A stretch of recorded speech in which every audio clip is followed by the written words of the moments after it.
Splash নিবেদিত রাঙা সকাল।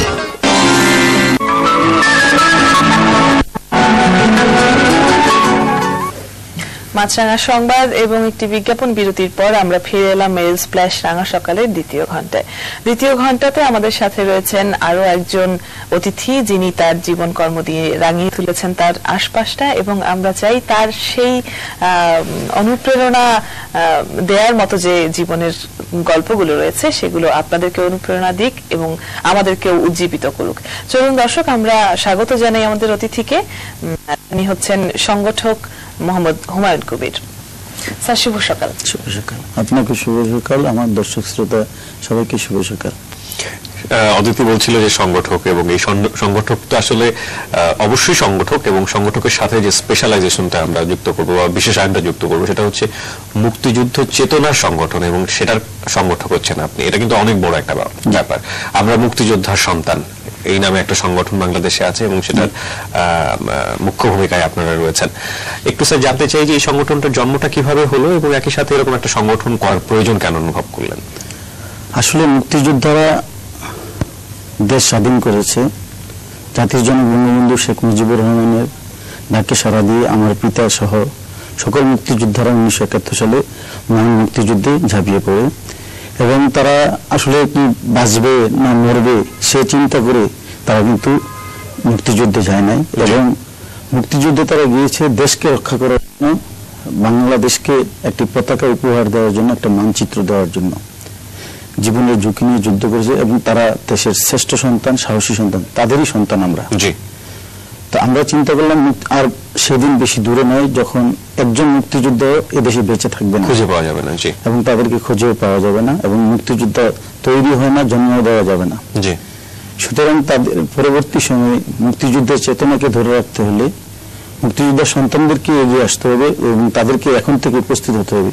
সেই চিন্তা মাথায় রেখে শহীদ জননী জাহানারা ইমাম যে যুদ্ধাপরাধীদের বিচার নিয়ে মাঠে রাজপথে নেমেছিলেন এবং তাদের প্রতীকী ফাঁসি দিয়েছিলেন, সেখানে এই মুক্তিযোদ্ধার সন্তানেরা আমরা মুক্তিযোদ্ধাদের পাশাপাশি অংশগ্রহণ করেছিলাম। তো সেই বোধোদয় থেকে আমরা কাজ করতে শুরু করেছি মুক্তিযুদ্ধের চেতনা নিয়ে, মুক্তিযোদ্ধার সন্তানেরা।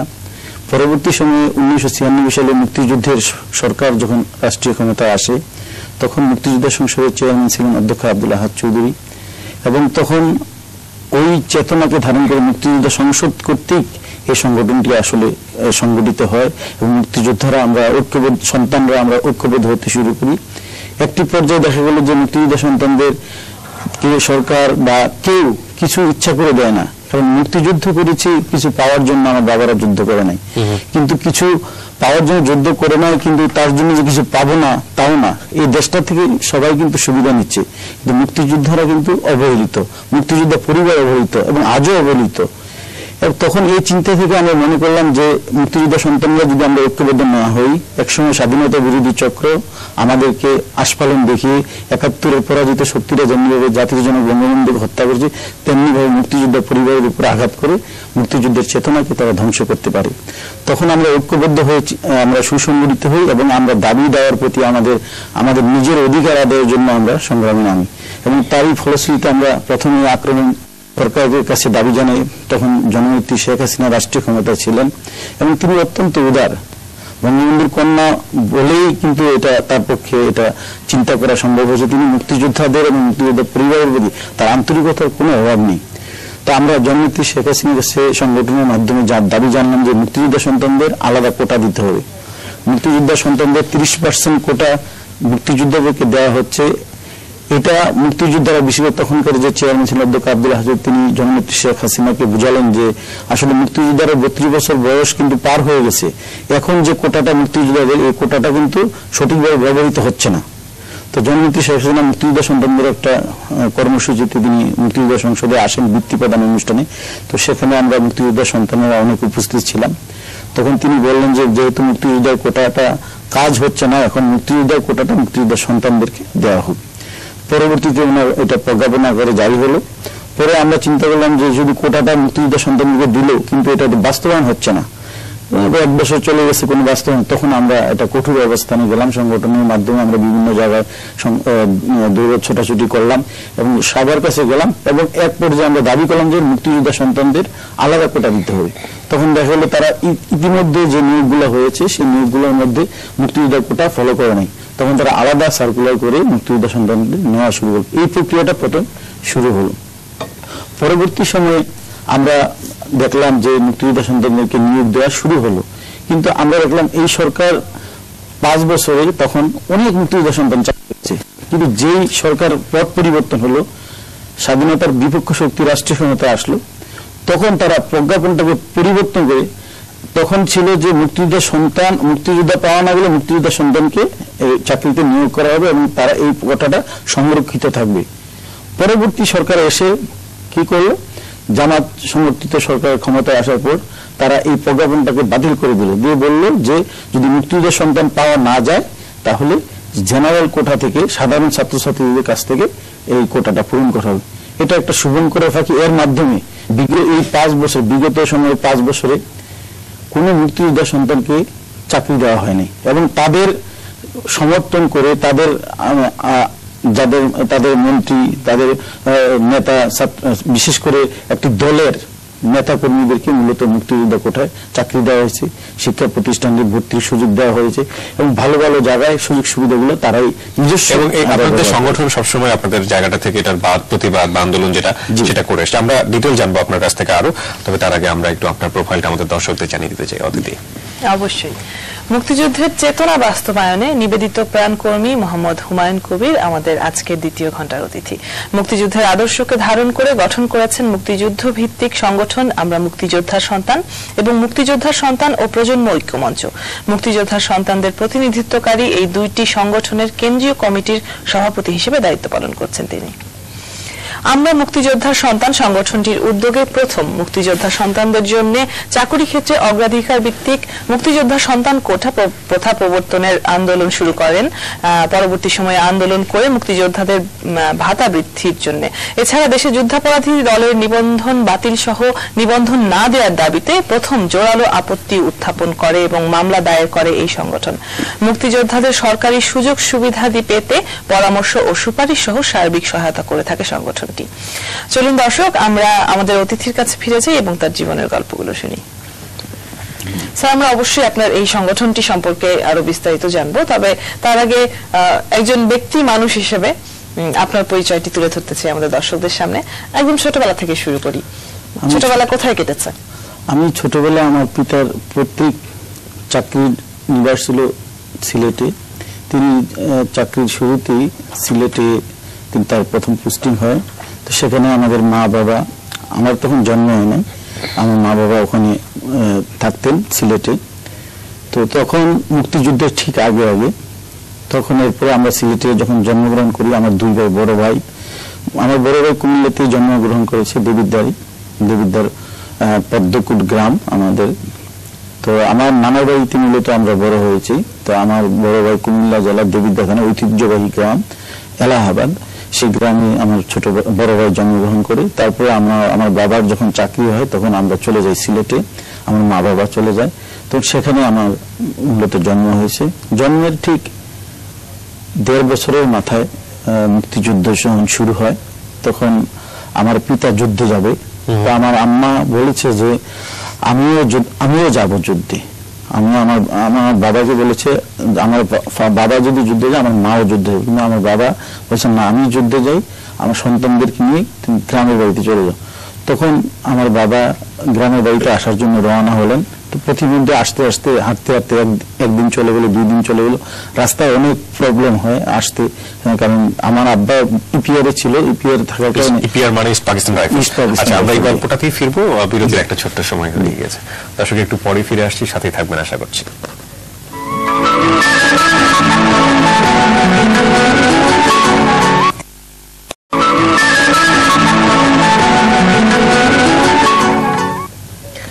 মেরিল স্প্ল্যাশ রাঙা সকালে আবারও স্বাগত। অদিতি এবং কিবরিয়া রয়েছে আপনাদের সাথে এবং আমাদের সাথে রয়েছেন সংগঠক মোহাম্মদ হুমায়ুন কবির। স্যার, আপনি বলছিলেন 71-এর কথা এবং আপনার বাবার পাশাপাশি আপনার মাও যুদ্ধে অংশগ্রহণ করতে চেয়েছিলেন। তো এরপরের গল্পগুলো শুনি। এরপরে তো আমরা গ্রামের দিকে যাওয়া শুরু করলাম। তো প্রতিমধ্যে সিলেট সুরমা নদীতে যখন আমরা আসি, তখন আমাদের এরপরের অংশটা আমরা কিভাবে আসব, তখন আমরা একটা নৌকা আমার বাবা কিনে নিলেন মাঝি সহ, যে তিনি 1 মাসের মধ্যে 1 মাস প্রায় লাগবে কুমিল্লা আসতে। তো মাঝি সহ কিনে নেওয়ার পরে আমরা যখন উঠলাম নৌকায়, কিছুক্ষণ পরে একটা আকাশে মেঘলা আকাশ হলো। তখন হঠাৎ করে একটা বাতাস এসে আমার বড় ভাই ছিল নৌকার সামনে খেলতেছিল কদম ফুল নিয়ে, তিনি পড়ে যায়, পানিতে পড়ে যায়। সাথে সাথে আমার বাবা পানিতে নামে, তারপরে সে ডুবে গিয়েছিল। প্রায় 2 মিনিট পরে আমার বাবা তাকে এই পানি থেকে উঠায় এবং সে পানিতে ডুবার পর উঠার পর সকল নৌকা চতুর্দিক থেকে এসে আমাদেরকে খুব আনন্দ ইয়ার সহিত, মানে দুঃখের সহিত সবাই চতুর্দিকের মানুষ মাঝিরা চলে আসে বড় যে নৌকাটি আমাদেরকে ধাক্কা দেয়, ওই নৌকাটি ছিল ধানের নৌকা। প্রায় 300 মণ ধান ছিল এই নৌকার মধ্যে, অনেক বড়। তারা কুমিল্লা থেকে গিয়েছিলেন, ওখানে ধান কাটে তারা ফিরবে। তো তারা যখন আমাদেরকে দুর্ঘটনা কবলিত করলো, তখন তারা আমাদেরকে নিয়ে নিল, আশ্রয় দিল এবং তারা আমাদেরকে জায়গা করে এই নৌকার মধ্যেই একটা আলাদা জায়গা করে আমার আব্বা আম্মা আমাদেরকে থাকার জন্য ব্যবস্থা করলো। অনেক বড় নৌকা, ডিঙ্গি নৌকা। তো এই নৌকা করে আমরা মূলত কুমিল্লার উদ্দেশ্যে রওনা দিই। প্রতিমধ্যে অনেক জায়গায় আমার আব্বাকে ছদ্মবেশ করে নেই, ওই যে কাপড় চোপড় চেঞ্জ করে গরিব মানুষের মতো সাজা করেন, যেহেতু ওনার চুলগুলো ছিল ছোট, দেখলেই আর্মিরা বুঝবে পাকিস্তানের যে সে ইপিআর বা সোলজার, তখন তাকে মেরে ফেলবে। এই কারণে তার 2 জায়গায় আমাদেরকে চেক করা হয় এবং সব নৌকাগুলোকে ডাকে চেক করে। তখন আমার আম্মা কোরআন শরীফ পড়তে, যে এবার যদি চেক করতে নিয়ে যায় সাইডে, তাহলে তো মেরে ফেলবে। তখন আমার আম্মা কোরআন শরীফ পড়ে আল্লাহর কাছে দোয়া করে, তখন তারা সব নৌকাকে ডাকে সাইডে আসার জন্য। কিন্তু আমাদের যে নৌকাটা, এটাকে বলে তোমরা চলে যাও। এমনি 2 জায়গায় সৌভাগ্য আমাদের সৌভাগ্যময় বেঁচে যায়। প্রায় দীর্ঘ 1 মাস পরে আমরা কুমিল্লার দাউদকান্দিতে এসে, ইলিটগঞ্জ একটা জায়গা আছে, ওখানে এসে পৌঁছার পর আব্বা আমরা সবাই নানার বাড়ির উদ্দেশ্যে রওনা দিই। ওখানে গিয়ে আমার নানার বাড়িতে আমার আম্মাকে রেখে, আমাদেরকে রেখে, আমার আব্বা ওই এসে রেখেই সাথে সাথে আবার চলে যায় ইন্ডিয়াতে। উনি ইন্ডিয়ার উদ্দেশ্যে ইন্ডিয়াতে যে 2 নম্বর সেক্টরে উনি দেহরাদুনে, ওখানে যে যুদ্ধের জন্য উনি ছিল ইনস্ট্রাক্টর, অর্থাৎ প্রশিক্ষণ দিয়েছে এবং পরবর্তীতে আমার ফাদার যুদ্ধে অংশগ্রহণ, সক্রিয় যুদ্ধে অংশগ্রহণ করছে। এবং উনি যখন যুদ্ধে চলে যায়, তখন আমার আম্মাকে ফেলে, স্বাধীনতার যুদ্ধ শেষ হওয়ার পরে আমার আব্বার কোনো সন্ধান পাওয়া যায় না। তখন আমার নানা ছিলেন, নানা গেলেন সিলেটে দেখলেন তাকে কোনো ওদিকে কোথায় আছে রেকর্ড বুকে কিছুই পাওয়া যাচ্ছে না।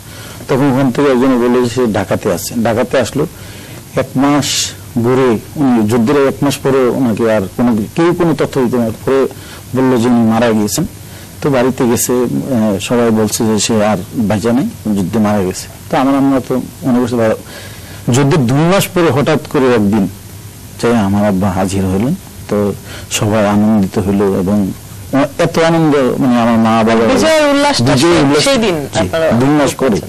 কারণ আমার বাবাও কেন যে যায় না বা এখানে যাইতে পারে না, অনেক ফর্মালিটিস ছিল, যেহেতু প্রশিক্ষক ছিল। আর যুদ্ধের শেষ পর্যায়ে আমার বাবাকে মিরপুর এলাকায় সর্বশেষ যে যুদ্ধ করে, ওখানে লাইনধারী প্রতিটি প্রায় 300 জন মুক্তিযোদ্ধাকে এট এ টাইমে ফায়ার করা হয়। যতজন মুক্তিযোদ্ধাকে দাঁড় করে হয়েছে, এতটা রাইফেল দিয়ে গুলি করা হয়েছে, কিন্তু সৌভাগ্যক্রমে আমার আব্বা ওখানে বেঁচে যায়। এবং আল্লাহর রহমতে আর কি, যে উনি যখন গুলি করে তখন উনি নাকি পড়ে গিয়েছেন, ওনার বক্তব্য যে পড়ে গিয়েছেন আগেই, গুলিটা করার আগে উনি পড়ে গেছেন এবং ওনাদের উপর দিকে লাশগুলো সবার উপর দিয়ে পাড়িয়ে গেছেন। আমার আব্বা মৃত হিসাবে এসে এখানে অভিনয় করে তারপরে সন্ধ্যার দিকে যে উনি দেখলো যে না কেউ নাই আশেপাশে, তখন উনি চলে যায়। ওই ভয়ে উনি হয়তো 2 মাস পরে আমাদের সাথে তারপরে যে বাড়িতে যে হাজির হয়ে। বাবা নিশ্চয়ই কাছে নিয়ে গল্পগুলো করতেন? জি, বাবার মুখ থেকেই শোনা এই গল্পগুলো আর কি। কতদিন উনি তো বেঁচে, এখন কি বেঁচে আছেন? জি, ইনশাআল্লাহ বেঁচে আছে। বাহ, দীর্ঘায়ু কামনা করছি। ওনার নিশ্চয়ই দেখছেন রাঙা সকাল। অনেক অনেক শ্রদ্ধা থাকলো আপনাদের প্রতি, আপনার প্রতি, পুরো পরিবারের প্রতি। আচ্ছা, এই যে এবার একটু ওই মানে আগে যে প্রসঙ্গটাতে ছিলাম সেখানে আসি। আমরা মুক্তিযোদ্ধার সন্তান, যেই সংগঠনটা আপনারা করলেন, একটা তো হচ্ছে এটা একটা চাপ সৃষ্টিকারী সংগঠন এবং সরকারের প্রতি বিভিন্ন দাবি দাওয়া নিয়ে আপনারা যান। মুক্তিযোদ্ধার সন্তানদের যে ন্যায় অধিকার, সেটা বাস্তবায়নের জন্য আপনারা কাজ করে যাচ্ছেন। কিছু সমালোচনার শিকারও হতে হয় মাঝে মাঝে আমরা দেখি পত্রপত্রিকা বিভিন্ন গণমাধ্যমে আসে, বিশেষ করে কোটা প্রথা নিয়ে, যেটা একটা এখানে মেধার বেসিসে আসা উচিত। সেখানে যদি বিভিন্ন রকম কোটা আসে সেক্ষেত্রে অনেক সময় মেধার প্রতি জাস্টিফিকেশন হয় না। সেই জায়গাটায় আপনাদের বক্তব্যটা কি? সেই জায়গাটা আমাদের বক্তব্য হচ্ছে আসলে কোটাটা হচ্ছে কিভাবে হচ্ছে, একটা প্রার্থী সে লিখিত পরীক্ষায় উত্তীর্ণ হওয়ার পরে, তখন তার লিখিত পরীক্ষায় উত্তীর্ণ হওয়ার পরে তাকে ভাইভাতে ডাকা হয়। ভাইভায় ডাকার পরে ভাইভাতে তাকে কোটা ফলো করা হয়। তাকে কিন্তু লিখিত পরীক্ষার আগে কোটা ফলো করা হয় না, কোনো পরীক্ষা না। এই যে মেধার অজুহাত তোলে যে যারা বলে, তারা এটা জিনিসটা না বুঝে না অ্যানালাইসিস করে বলে। যেমন বিসিএস এর ক্ষেত্রে বলি, বিসিএস এর প্রথম হয় প্রিলিমিনারি টেস্ট। প্রিলিমিনারি টেস্টের পরে সে যদি পাস করে তাহলে হয় লিখিত পরীক্ষা। লিখিত পরীক্ষা পাস হওয়ার পরে তারপরে যে কোটা কথা আসে, কোটার কথা আসে, যে কোনো কোটা হইতে তাহলে প্রিলিমিনারি টেস্ট এবং লিখিত পরীক্ষা পাস করার পরে এরপরে কি আর মেধার যাচাই হয়ে গেল, তাহলে সে প্রত্যেক যেই ছেলেটা মেধাবী সেই তো লিখিত এবং প্রিলিমিনারি টেস্টে উত্তীর্ণ হয়। কিন্তু ভাইভাতে তো 200 মার্কস থাকছে। ভাইভাতে 200 মার্কস থাকছে, কিন্তু ভাইভাতে 200 মার্কস আমরা দেখেছি অতীতে লিখিত পরীক্ষার প্রশ্ন আউট করেছে বিসিএস এর, এবং আপনার প্রিলিমিনারি টেস্টের প্রশ্ন আউট করেছে, এবং ভাইভাতে যত সে তাকে নাম মাত্র জিজ্ঞাসা করে তাকে পুরো মার্কস দিয়ে তাকে বিসিএস এ করা হয়েছে, তখন তো কেউ প্রশ্ন করে না। এবং দলীয় লোকদেরকে ঢুকানো হয়েছে এই কোটা ফলো না করে, তখন তো কেউ বলে না। যখনই মুক্তিযোদ্ধার সন্তানরা আসে তখনই কথা হয় কোটা, তখনই হয় অমেধাবী। মুক্তিযোদ্ধার সন্তানরা কখন কোনো জায়গায় কোনো অমেধাবী সন্তান ঢুকে নাই। যে এরকম অনেক অভিমান অভিযোগের কথা রয়েছে, এবং আপনার সংগঠনটি সেই ক্ষেত্রে কিভাবে এগিয়ে যাচ্ছে সেটা আমরা জানবো সংবাদ জেনে আসার পর। দর্শক, চলে যাচ্ছি নিউজ স্টুডিওতে মাছরাঙা সংবাদ জানতে। অপেক্ষায় রয়েছেন ফারহানা। ধন্যবাদ অদিতি। রাষ্ট্রপতি প্রধানমন্ত্রীর সঙ্গে আনুষ্ঠানিকতা শেষে জনসম্মুখে ট্রফি উন্মুক্তের পর শেষ মুহূর্তে এ ঘোষণা দেয় আয়োজকরা। ফিফা বিশ্বকাপ ট্রফি যখন বাংলাদেশের মাটিতে, তখন থেকেই শুরু হয় জল্পনা কল্পনা। আদৌ কি বঙ্গবন্ধু জাতীয় স্টেডিয়ামে সাধারণ জনগণের জন্য প্রদর্শিত হবে বিশ্বকাপের এই ট্রফি?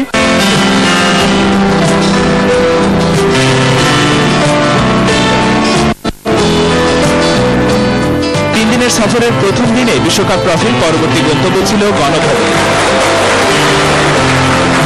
প্রধানমন্ত্রী শেখ হাসিনার সরকারি বাসভবনে ফটো সেশন শেষে বিশেষ নিরাপত্তা দিয়ে ট্রফিটি রাখা হয়েছে হোটেল রেডিসনে। আগামী 2 দিন অর্থাৎ 18 এবং 19 ডিসেম্বর ট্রফিটি কাছ থেকে দেখার সুযোগ পাবেন অনুমতি পাওয়া ফুটবল প্রেমীরা। এর মধ্যে দর্শকদের জন্য প্রথম দিনে থাকবে 3টি সেশন, পরদিন 2টি। ট্রফির পাশে নিজের মুহূর্তটি ধরে রাখারও বিশেষ ব্যবস্থা করেছে আয়োজকরা। অর্থাৎ ব্যক্তিগত ক্যামেরায় নয়, আয়োজকদের পক্ষ থেকে প্রত্যেকের ছবি তুলে তাৎক্ষণিকভাবে সরবরাহ করা হবে। মিডিয়ার সামনে বেশ ঘটা করে নির্ধারিত সময়ের 1 ঘন্টা পর উন্মোচিত হয় ফিফা বিশ্বকাপ ট্রফি। তখনও অজানা কোথায় হবে ট্রফি প্রদর্শন অনুষ্ঠান। আবু সাদাত, মাছরাঙা সংবাদ, ঢাকা।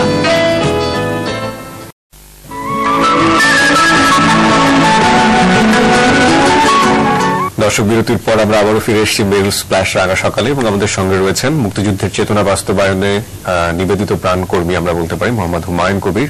আমরা চলে যাচ্ছি তার কাছে। একটু জানতে চাই যে 2007 সালে একটি স্মরণীয় ঘটনা আছে। মুক্তিযোদ্ধা রাখাল চন্দ্র নাহার তার ফাঁসি হয়েছিল, এবং সেটা স্থগিত করার জন্য আপনারা কাজ করেছিলেন। ঠিক ফাঁসি হওয়ার 2 দিন আগে সেটাকে আপনারা স্টপ করতে পেরেছিলেন। ঘটনাটি একটু জানতে চাই।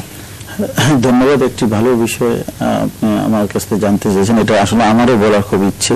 রাখাল চন্দ্র নাহা একজন বীর মুক্তিযোদ্ধা।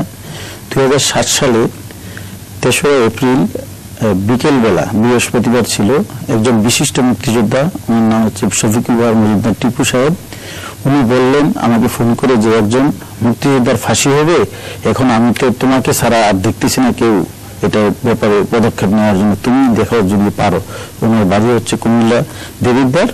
তো আমি এটা শোনার পর আমার মধ্যে আরো বেশি এফেক্ট হলো যে মুক্তিযোদ্ধার ফাঁসি হবে, এটা আমি মানতে পারি। তখন একটা ঝড় চলছিল আকাশে, খুব প্রচন্ড বেগে ঝড়। এই ঝড়ের মধ্যে আমি রওনা দিই মুক্তিযুদ্ধ বিষয়ক মন্ত্রণালয়ে আসার জন্য। তখন আমি ঝড়কে উপেক্ষা করেই আমি এই মুক্তিযুদ্ধ মন্ত্রণালয়ে আসি। এসে দেখি যে যেই ছেলেটি বাবা ফাঁসি হবে, সে যে কান্নাকাটি করছিল সে নাই। তন্ন তন্ন করে খুঁজলাম, পরে আমি খবর নিয়ে জানতে পারি তার বাড়ি কুমিল্লা দেবিদ্বার বেগমাবাদ গ্রাম। তখন আমি দেবিদ্বার প্রেস ক্লাবের সভাপতি জনাব আতিকুর রহমান বাসার শরণাপন্ন হই, ঢাকাতে তাকে ফোন করি। তো সে বললো এই ধরনের ঘটনাটা আমি শুনি নাই, তো আমি দেখি। তো পরের দিন সকালবেলা দেখলাম যে উনি ঘুম থেকে উঠতে দেরি করছে। আমি বললাম যে ভাই আপনি একটা গুরুত্বপূর্ণ জিনিস কাইন্ডলি আপনি যদি ইয়ে করেন। সেটাকে খুবই গুরুত্বের সহিত নিয়ে ওই এক কাপড়ে সে মোটরসাইকেলে ওই গ্রামে চলে যায়, গিয়ে দেখে যেন ঘটনাটা সত্য। ওখানে বাড়িতে মানুষ সবার কান্নাকাটি চলতেছে। তখন আমাদের সংগঠন ছিল দেবিদ্বারে, আমরা মুক্তিযোদ্ধার সন্তান দেবিদ্বার শাখা থেকে এই সংগঠনকে আমরা বলি যে তোমরা তার পক্ষে একটা মানববন্ধন করো। তখন হ্যাঁ, ফাঁসির কারণ ছিল একটা তুচ্ছ ঘটনাকে কেন্দ্র করে দুই পক্ষের মধ্যে মারামারি হয় এবং যে পক্ষ মারা যায় তার পক্ষের লাঠির আঘাতেই কিন্তু সে মারা যায়। কিন্তু এটাকে তার রাখালচন্দ্র নেহা ছিল দরিদ্র, অতি দরিদ্র, এবং দরিদ্র হওয়ার কারণে তাকে ফাঁসিয়ে তাকে একতরফা এই রায়গুলো নিয়ে তাকে ফাঁসিতে ইয়ে করা হয়, দণ্ডিত করা হয়। তখন আমরা জিনিসটা শোনার পরে খুব দুঃখ পাই। তো মানববন্ধন করে পত্রিকায় নিউজ হয়, নিউজ হওয়ার পরে কোনো সাড়া পাচ্ছি না যে নিউজটা হলো। পরবর্তীতে আমরা দেবিদ্বার প্রেস ক্লাবে আবার যোগাযোগ করি, বললাম যে তাদেরকে ঢাকা পাঠানোর ব্যবস্থা করে, আমরা ঢাকাতে দেখি কি করা যায়। তো ওই পরিবারের সাথে আমাদের যোগাযোগ করে দেবিদ্বার প্রেস ক্লাবের সভাপতি সাহেব সহ অন্য সাংবাদিকরা, তা আমরা তাদেরকে ঢাকাতে নিয়ে আসি। তখন হলো 5 তারিখ, 3 তারিখে মানববন্ধন করে দেবিদ্বার, 4 তারিখে নিউজ হলো, 5 তারিখে রাত্রে নিয়ে আসি।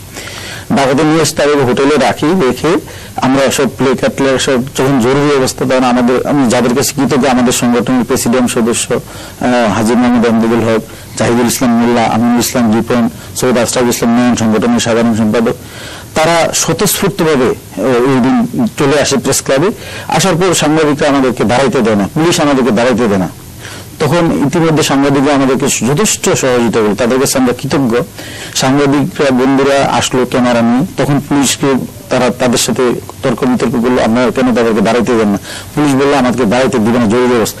পরে আমরা জোর করে সংগঠনের নেতৃবৃন্দে আমরা দাঁড়াইলাম, মানববন্ধন করলাম। তখন প্রেস ক্লাবে একটা প্রোগ্রাম চলছিল, তো ওই প্রোগ্রামটা আমরা স্টপ করে দিলাম কাদের সিদ্দিকী সাহেবের। আমরা বললাম যে একজন মুক্তিযোদ্ধার ফাঁসি হবে আর আপনারা এখানে বসে প্রোগ্রাম আমরা এটা মেনে নিব না। তখন ওনারাও সাপোর্ট করলো আমাদেরকে। তখন তাদের যে প্রোগ্রাম সাংবাদিকরা ছিল সবাই চলে আসছে আমাদের কাছে, আইসা সব সাংবাদিক আমার ইন্টারভিউ নিল, তাদের পরিবারের ইন্টারভিউ নিল। পরের দিন আমরা ওই দিনে কি করলাম, মহামান্য রাষ্ট্রপতিকে আমরা স্মারকলিপি দিলাম যে তার ফাঁসি রহিত করার জন্য, এবং সেনাপ্রধানের কাছে আমরা সংগঠনের পক্ষ থেকে স্মারকলিপি দিলাম। দেওয়ার পর পরের দিন সকালবেলা সেনাপ্রধান নাস্তা খাচ্ছিলেন। তো ওই দিনই ওনার 6 তারিখ ওনার মেয়াদ শেষ, ওনাকে বাড়ানোর জন্য অথবা ওনাকে বাতিল করার জন্য, স্টপ করার জন্য মহামান্য রাষ্ট্রপতির কাছে আসবেন।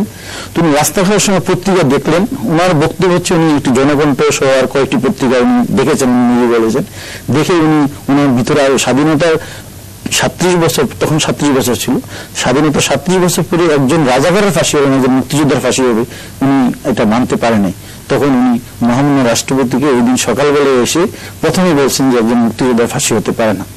তখন মহামান্য রাষ্ট্রপতি কথাটাকে খুব গুরুত্বের সহিত নিয়ে আমাদের যে আমরা স্মারকলিপি দিলাম ওইটাকে গুরুত্বের সহিত নিয়ে উনি ওই দিন ছিল 6 তারিখ রাত্রে, 7 তারিখ এপ্রিলের 7 তারিখ রাত্রে ওনার 10টার সময় ফাঁসি হওয়ার কথা ছিল। রাত 8টার সময় ওনার বার্তা ফ্যাক্স যোগে যায় যে না, তার ফাঁসি রহিত করা হলো। তখন সারা দেশের মানুষ আনন্দিত হয়েছিল এবং আমিও আনন্দিত। ওই জন্য রাষ্ট্রপতির আদেশ বলে উনি তাকে ফাঁসি থেকে তাকে ক্ষমা করে দিয়েছেন। পরিবারের প্রতিক্রিয়া কি ছিল আপনি যখন দেখা করলেন? হ্যাঁ, তার পরিবার তো কান্না জড়িত, কিন্তু তার পরিবারকে সান্ত্বনা দেওয়ার তো কোনো ভাষাই ছিল না আমাদের। তো পরিবার যখন তার ফাঁসি রহিত করা হলো, তার পরিবার কৃতজ্ঞ এবং আমাদের কাছে, সংগঠনের কাছে তারা কৃতজ্ঞতা বোধ করেছে। এবং পরবর্তীতে আমরা তাদেরকে চেষ্টা করেছি যে তার যে ফাঁসি হলো, ফাঁসি হওয়ার পর তার তো যাবজ্জীবন সাজা হয়ে পুনর্বার হয়ে গেছে।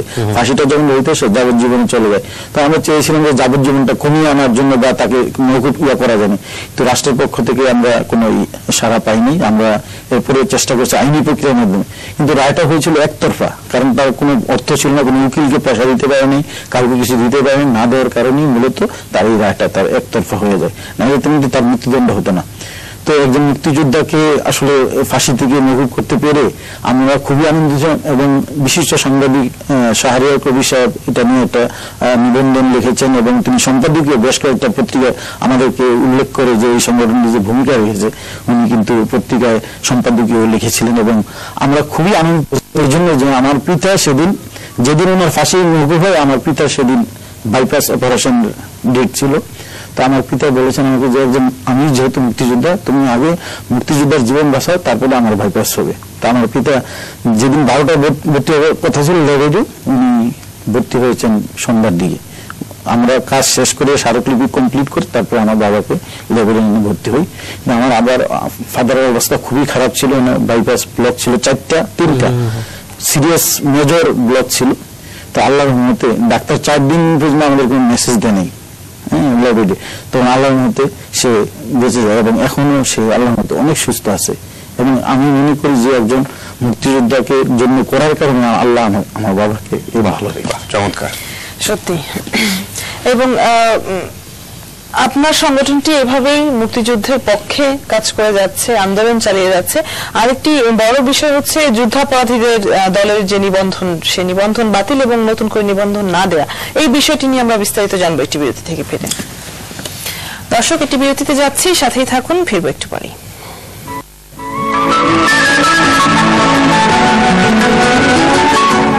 দর্শক, বিরতির পর আমরা আবারও ফিরে এসেছি মেরু স্প্ল্যাশ রাঙা সকালে এবং আমাদের সঙ্গে রয়েছেন মুক্তিযুদ্ধের চেতনা বাস্তবায়নে নিবেদিত প্রাণ মোহাম্মদ হুমায়ুন কবির, মুক্তিযোদ্ধার সন্তান। আমরা চলে যাচ্ছি তার কাছে। অদিতি যে প্রসঙ্গটা নিয়ে কথা বলছিল সেটা হচ্ছে যে দেশে যুদ্ধাপরাধী দলের নিবন্ধন বাতিল সহ তাদের যাবতীয় কার্যক্রম নিষিদ্ধ করার দাবিতে আপনারা একটা দীর্ঘকালব্যাপী আন্দোলন চালিয়ে যাচ্ছেন এবং বর্তমান সময়ে আমরা দেখি যে সেটা নিয়ে একটা তোড়জোড় এবং এক ধরনের আন্দোলন, সক্রিয় আন্দোলন কিন্তু চলছেও।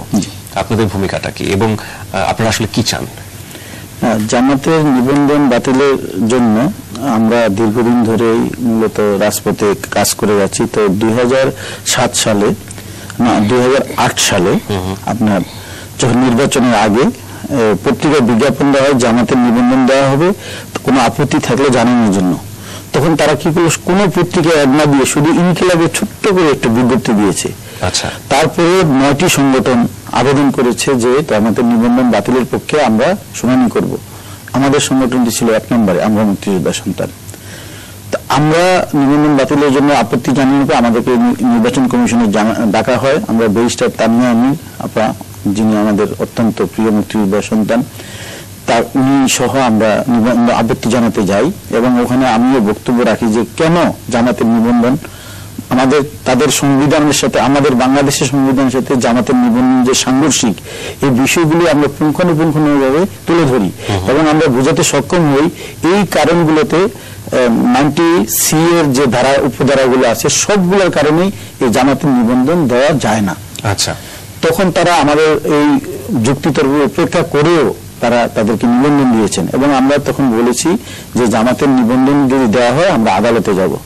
তখন আমরা ওখান থেকে এসে ব্যারিস্টার তানিয়া আমির আপা এটি রিড করে এবং তিনি আরো কিছু ইসলামী সংগঠন সহ তরিকত ফেডারেশন সহ তারপরে জিয়াউল হাসান সাহেব যে আছে, জিয়াউল হাসান বাংলাদেশ ইসলামী ঐক্য জোটের নেতা, তারপরে জাকের পার্টি সহ এই সংগঠনগুলোকে নিয়ে আমাদের সংগঠনের 8 জন সহ 25 জনে আমরা একটি রিট দাখিল করি জামাতের নিবন্ধন এবং আমরা আমাদের যে দাবি নিয়ে আমরা আদালতে গিয়েছি, মহামান্য আদালত তাদের এই নিবন্ধনটি বাতিল করার জন্য একটি আদেশ দিয়েছে এবং এই কারণে এই ইলেকশনে তারা বেশ কয়েকটি নির্বাচন তারা করতে পারে নাই এবং আগামী জাতীয় সংসদ নির্বাচনেও তারা নির্বাচনে অংশগ্রহণ করতে পারে না, তাদের যেহেতু তাদের নির্বাচন কমিশন অবৈধভাবে তাদেরকে তাদের নিবন্ধন দিয়েছে।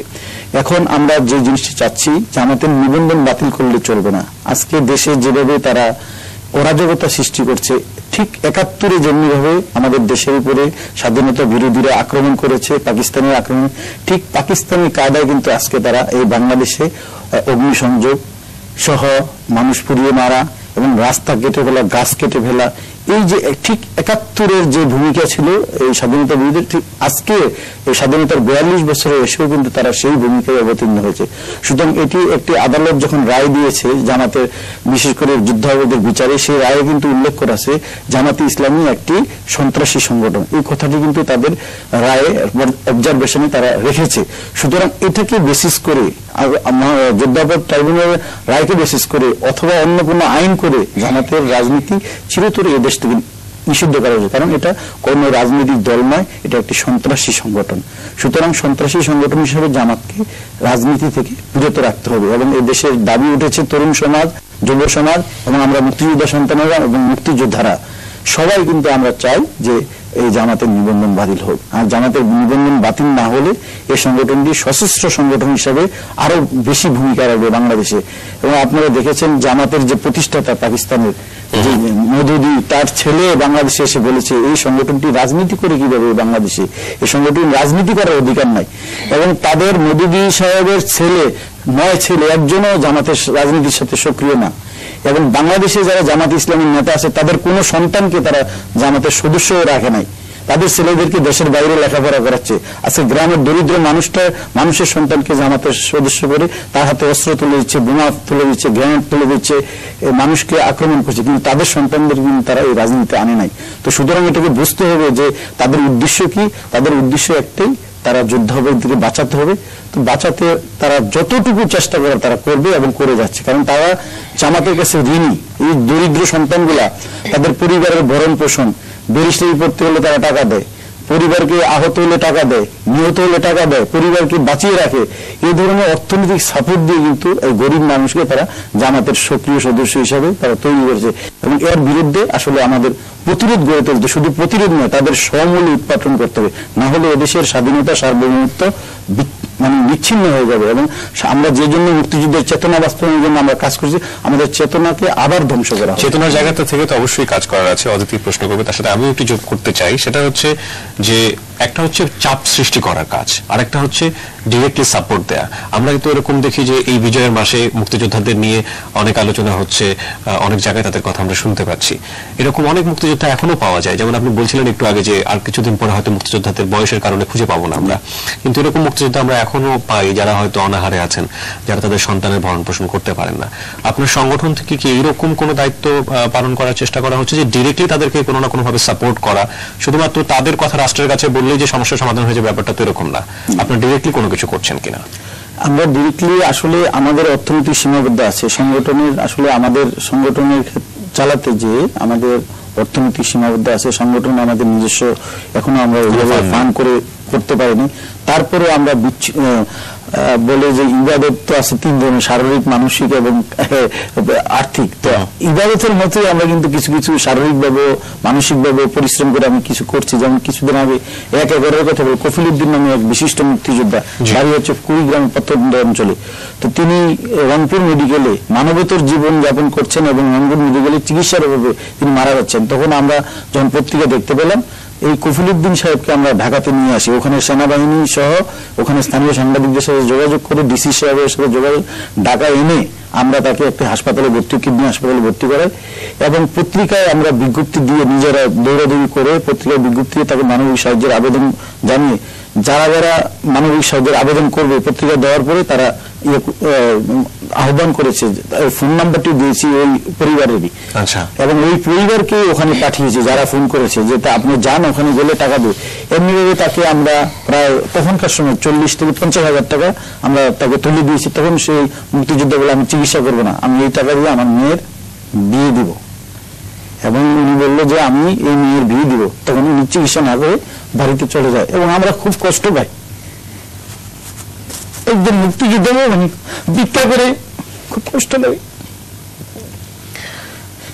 আজকে আমাদের জাতি হিসাবে আমাদের কি বলবো অনেক বড় একটি ক্ষত এবং আমাদের মুক্তিযুদ্ধ বিষয়ক মন্ত্রণালয়, আমাদের মুক্তিযুদ্ধ বিষয়ক মন্ত্রী ক্যাপ্টেন এবি তাজুল ইসলাম সাহেবের কাছে আমরা অনেক মুক্তিযোদ্ধাদের ব্যাপারে গিয়েছি। ক্যাপ্টেন এবি তাজুল ইসলাম সাহেব যথেষ্ট সহযোগিতা করছে এবং আমাদের জননেত্রী শেখ হাসিনার কাছে ওখানে তো যাইতে পারে না, আমরাও যাইতে পারি না। জননেত্রী শেখ হাসিনার কাছে আমরা যাইতে পারি ক্যাপ্টেন তাজ সাহেবের কাছে। তাজ সাহেবের কাছে যখন যে যা চেয়েছে এই সরকারের আমলে তিনি তাই দিয়েছেন। এবং আমি ওনার কাছে কৃতজ্ঞ যে ক্যাপ্টেন তাজ সাহেবের মতো একজন আদর্শবান মানুষ যিনি মুক্তিযোদ্ধাদের জন্য নিবেদিত ছিল, বিশেষ করে গরিবদের জন্য উনি চাটুকারদের জন্য নিবেদিত ছিলেন, গরিবদেরকে উনি অকাতরে সহযোগিতা করেছেন। কিন্তু সুবিধাগুলো নেই কারা? হাতে গোনা কিছু মুক্তিযোদ্ধা। 1-2 হাজার মুক্তিযোদ্ধা আছে, ঘুরে ফিরে এসে সব সুযোগ সুবিধাটা নিয়ে যাচ্ছে। মানে একবার নিল প্রধানমন্ত্রীর কাছ থেকে, আবার নিব মুক্তিযুদ্ধ মন্ত্রীর কাছ থেকে, আবার নিব ডিসির কাছ থেকে, আবার নিব এসপির কাছ থেকে। সব সুযোগ সুবিধাগুলো এই হাজারখানেক মুক্তিযোদ্ধা ঘুরে ফিরে নিচ্ছে। এই কারণে গ্রামের মুক্তিযোদ্ধাটা কিছু পাচ্ছে না। সরকার তো দিচ্ছে, এই সরকারের আমলে সবাই, কিন্তু গ্রাম টেনটা হচ্ছে না। তারপরে নিজেদের ভিতরেও এক ধরনের পরিশুদ্ধি দরকার, সেটার জন্য পরিশুদ্ধি দরকার এবং এটার জন্য আমরা কাজ করি এবং এটা আমরা বলে যাচ্ছি। আমরা ক্যাপ্টেন তাজ সাহেবকে বারবার বলছি, কিন্তু আমরা কত জায়গায় খবর রাখতে পারবো? সাংবাদিকরা এই ব্যাপারে ভালো ভূমিকা রাখতেছে মুক্তিযোদ্ধাদের ব্যাপারে, তাদের কাছে আমরা কৃতজ্ঞ এবং আমরা আশা করব এক সময় এসে এটা পরিসমাপ্তি হবে। সরকার এখন দরিদ্র গ্রামের দরিদ্র মুক্তিযোদ্ধাদেরকে জননেত্রী শেখ হাসিনা একটি বাড়ি, একটি খামার ব্যবস্থা করছে প্রত্যেক জেলায় জেলায় বা থানা, কিন্তু একটা থানা আছে 10জনকে দেওয়া সম্ভব না। কিন্তু এদের পেছনে কিন্তু আমাদেরকে কাজ করতে হবে। আমরা যদি না নিয়ে আসি তাকে, যে মুক্তিযোদ্ধাটা একটা সুবিধা পাইলে সে যদি 10টা সুবিধা পায়, তাহলে তো আরেকজন বঞ্চিত হচ্ছে। এই জিনিসটা কেউ বুঝতেছে না, আর যে নিচ্ছে সে সবই নিয়ে যাচ্ছে। এটা তার বিবেকের কাছেও প্রশ্ন এবং সে সবকিছু খেয়ে ফেলবে, এটা হচ্ছে না। এটার জন্য আমাদের মনে খুব দুঃখ। এই জন্য আমরা কোনো সুবিধাই মুক্তিযোদ্ধা সন্তান আমরা যারা সংগঠন করি, আমরা সরকারের কাছ থেকে এই ধরনের কোনো সুযোগ সুবিধা নিই না, যারা আমরা আর্থিকভাবে সচ্ছল আছি। আমরা চাই অসচ্ছল যে মুক্তিযোদ্ধা পরিবারটি সে বেনিফিট পাক, সে অর্থনৈতিকভাবে স্বাবলম্বী হোক, এটা আমাদের প্রত্যাশা সংগঠনের পক্ষ থেকে।